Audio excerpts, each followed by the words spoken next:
Alright, so for our next job we're going to go ahead and do our front, upper, and lower control arms. And to get to these, we're going to need to take the coil spring out. So we're going to want to drop the axle a bit. So to do that, we're going to take off the sway bar end link and our shock. So we'll start with the sway bar end link, and we do have a jack under the axle.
Alright, once we got our spring and the lower isolator out of the way, we're going to want to clean this up a little bit before we put the spring back on.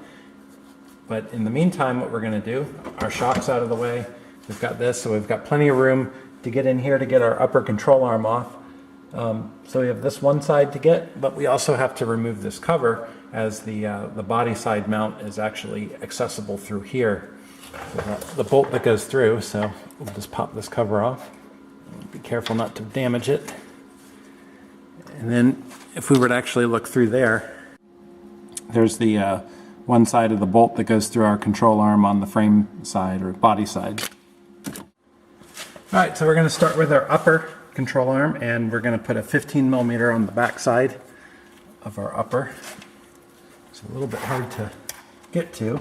And then we'll use a 13 millimeter on that side and go ahead and pop it off. So I'm going to do the frame side first. It's actually a little easier. Get this taken care of.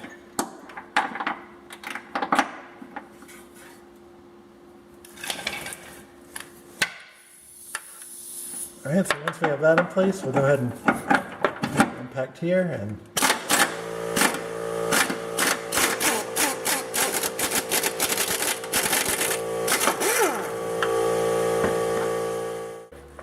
Alright, with that done, we can now do the front side. And unfortunately, this one's turned around, but on the other side, there should be I think it's a T50 Torx. So we'll have to put one of those on the back side.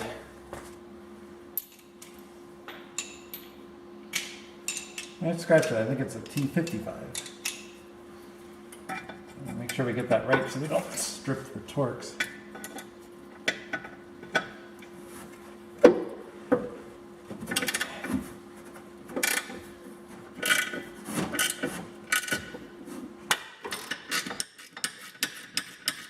Okay, and once we got that off, take the nut off,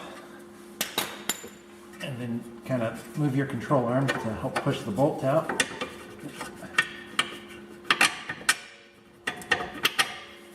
Alright, and then the control arm will pop up, and pop out of the back pocket, and you can pull it out. Now we're not going to touch the lower control arm, and we still have the two on the other side. We're going to do these one at a time. That way we don't have to do too much work with the axle. The axle's still going to be held on by the three of them. So there will still be some minimal movement we have to do to get it back on, but we're actually in a lot better shape. So now the hard part, this bushing is pressed in on the axle side, and it has this metal sleeve here. This particular one, we have to actually, you know, if you have a ball joint removal tool, you can give that a try and press it out. I've found on the other side, it was a lot easier, especially with the amount of room under here, and this is one reason we removed the spring, just to get more room. I'm actually just going to drill out the rubber, take the center sleeve out, and then I'll cut the metal sleeve of the bushing itself, and then just kind of hammer it out and chisel it out, and that's the easiest way to get it out in this case, and that's what we're going to do here. So first things first, we got an old drill bit on a drill, and we're just going to drill. As you can see, this thing's already pretty damaged as it's split, and this is one reason we've been having clunks and noise problems, so it'll be real easy to drill through as a result.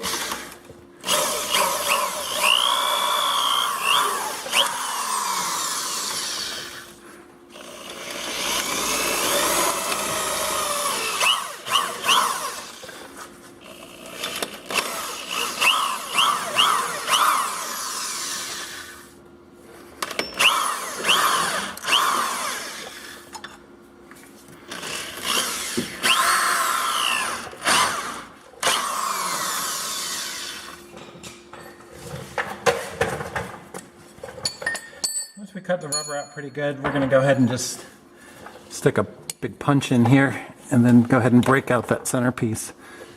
Just hammer it through.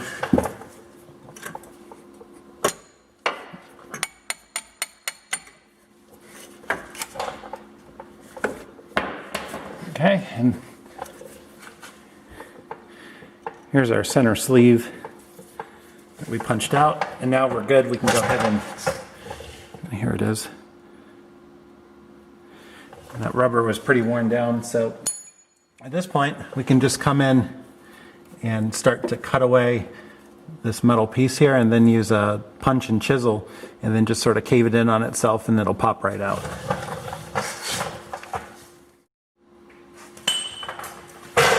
Now you can use just a hand hacksaw, but I prefer to use a sawzall because it's faster and it's cool. But the only problem is you got to be careful you don't cut into the actual piece. So we just want to cut through the sleeve.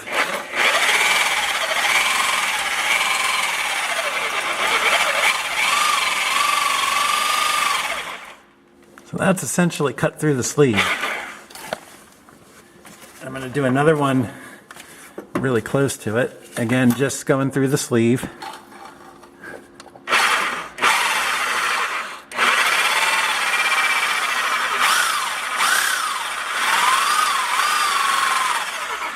All right, and if you didn't go all the way through, you can always come back and cut more, but I'd prefer to do that than cut through the piece up here. All right, then we can kind of come in with our punches and chisels. We're just going to chisel this thing away.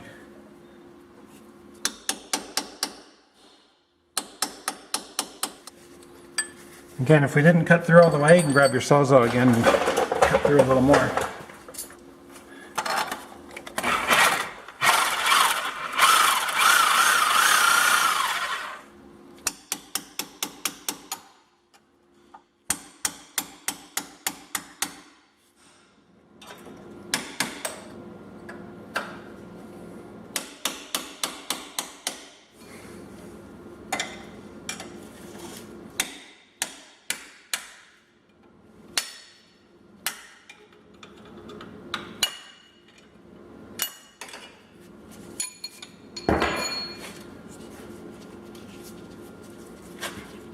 And here's what we have left. So that's hammered out, and we didn't damage where it presses in. And all we have to do now is remember that when we press the new one in, the lip side goes on the back, so it'll press in from behind and come out the front side there. Okay, so we slid the bushing in from the back, put a little bit of grease on it, and now we've got a ball joint press tool. We have the right size press on the back to go around the lip of the bushing that we're pressing in. And then I've got a receiver cup, and then I had to put this little piece to keep the tool from going into this. This had an opening in the back, so I've got a little cover for it. Got everything kind of ready to go, and we're just going to start tightening it. And this will go ahead and press our bushing in.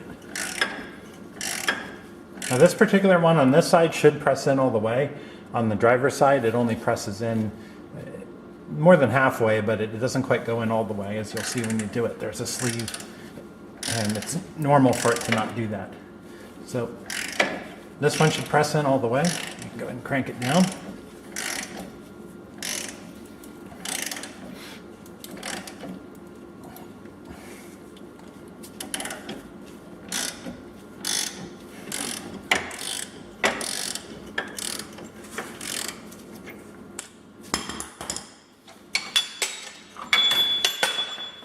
Okay, went ahead and pressed in. All right, so back at our front axle, we can go ahead and reinstall. Go ahead and get it into the back pocket first. Oops, make sure we put it in the right way. Set it over top there for now. This first thing I want to do, I'm going to go ahead and just get the backside started. And what I mean by that is get the bolt through it. What we can do on that is put it in our deep socket 13 and get ready to feed it through.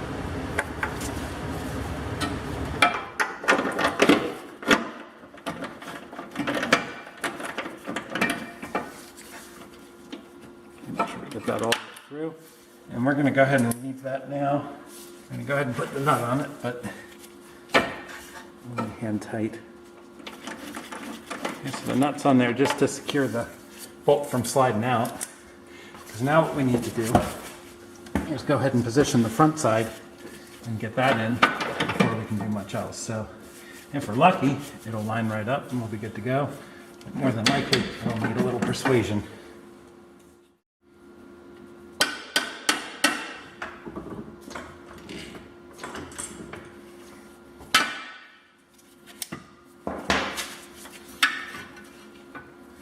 And so as you can see, our issue here is that the axle is now just a tiny bit tipped forward. So even though the back side is in, even though we have it loose, we can't get the front side in until we actually pivot the axle back. So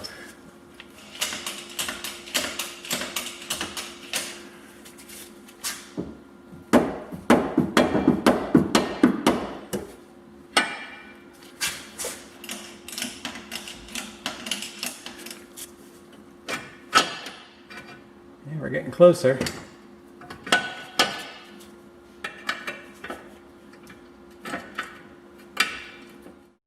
Alright, so we've been having trouble lining up our axle.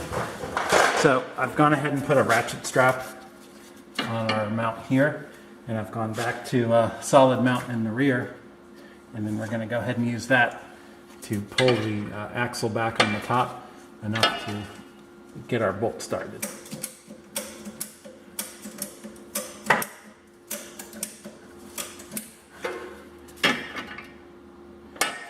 A little bit more to go.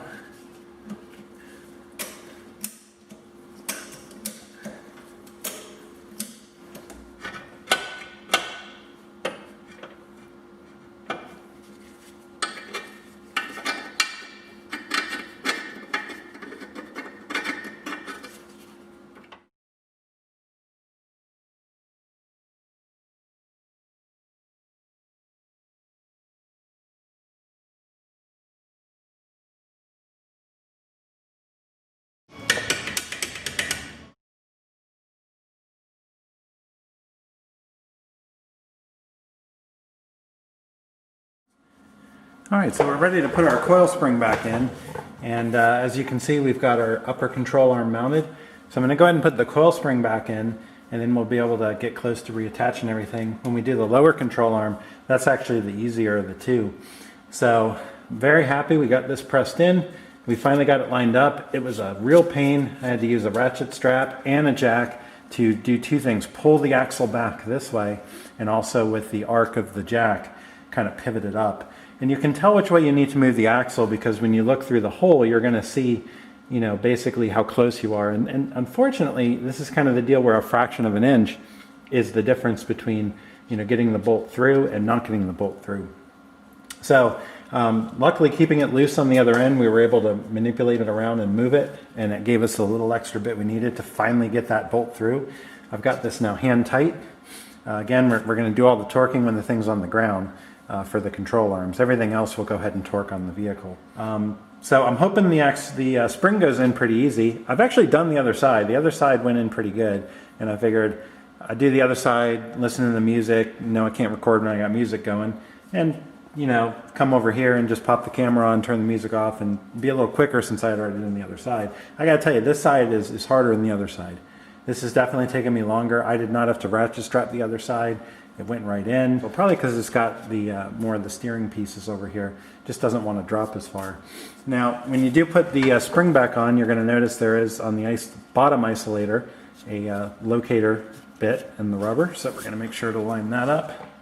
We're also going to want to inspect the top piece and look at where our spring was seated. And we should be able to see in the pocket where the actual end of the coil went in. And we got that piece. You can kind of see it right here. And that will want to line up as well. And again, I've got the 2-inch spacers on this, so it's a little bit different than a stock one. And man, we're not even close. It's going to be tight to get this in, that's for sure. So let me just move this out of the way. Well, we can rest assured that this is going to fight us the entire way.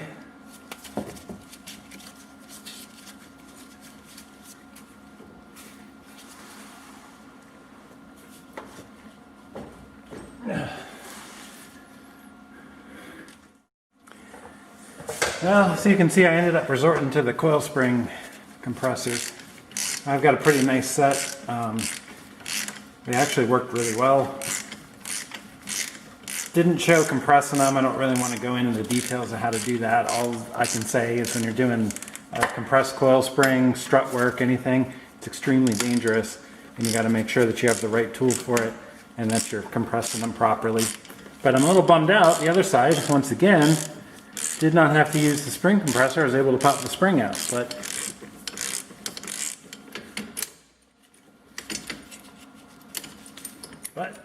that's kind of the way it goes sometimes with car work. There's our spring compressors off, and our coil springs reinstalled. I'm going to go ahead and lower the other side. Like I said, I jacked the axle up on the other side all the way to get the angle in my favor, but no dice.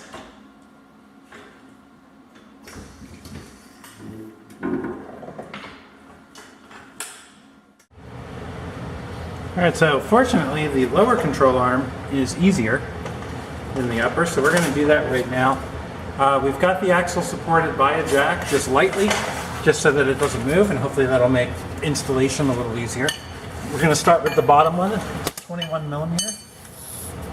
Try not to hit the tripod here as I get situated. Yeah, we'll just get this one loose. Fell off there, but we got it. Alright, so I got the nut off. Alright, we'll get ready on this side. Go ahead and get our wrench on the back side. Impact down on this side. We'll go ahead and take this piece off. We'll do the body mount or frame mount nut.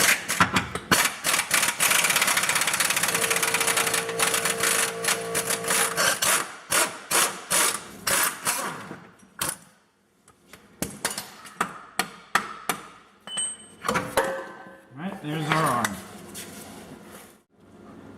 Alright, I'm sorry I didn't have the camera running, but we were able to go ahead and get the bolt in the back and in the front of the new control arm. I had to jack the axle up pretty far, and I'm going to actually lower it and you'll see how far, but again, getting that arc of the axle being jacked up from the front pushed things in just the right spot.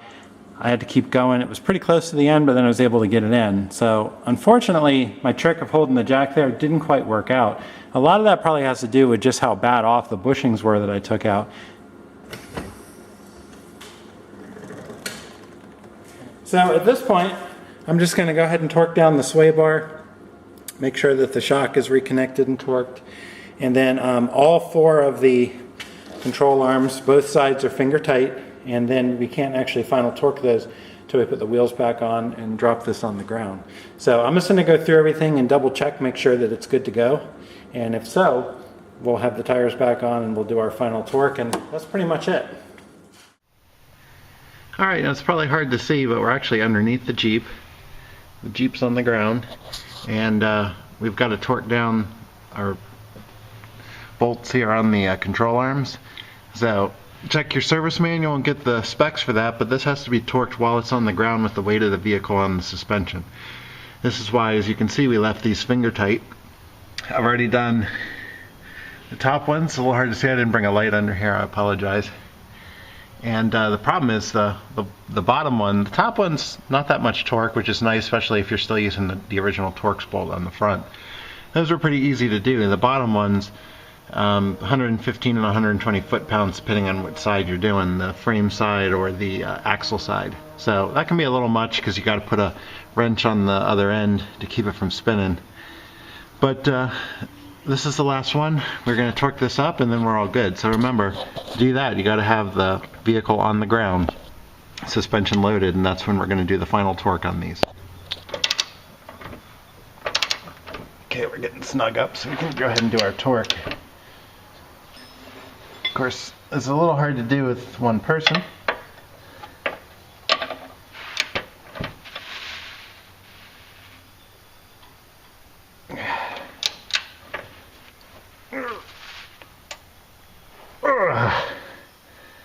Alright, almost there.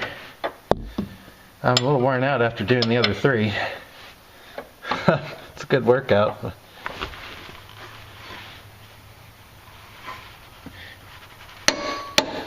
There we go. Alright, see, you can do it with one person. Just use my shoe to hold the wrench. Got 2 arms on the torque wrench and we were good to go. So basically just kind of went like that. Had my foot on the wrench and was able to get 2 arms on this. I used to be able to do it one arm, but after doing 3 of them one arm, my arm just couldn't do it. Not in the direction I was pulling, so I guess I better hit the gym. Alright, but there we go. Now all of our control arms are torqued. So after you got everything torqued down, one thing you don't want to forget, especially for the top ones, is put the cover back on. Keep all the water out of the frame. Got it popped in and sealed. A little hard to see. We'll go do the other side. Maybe it's a little lighter over there.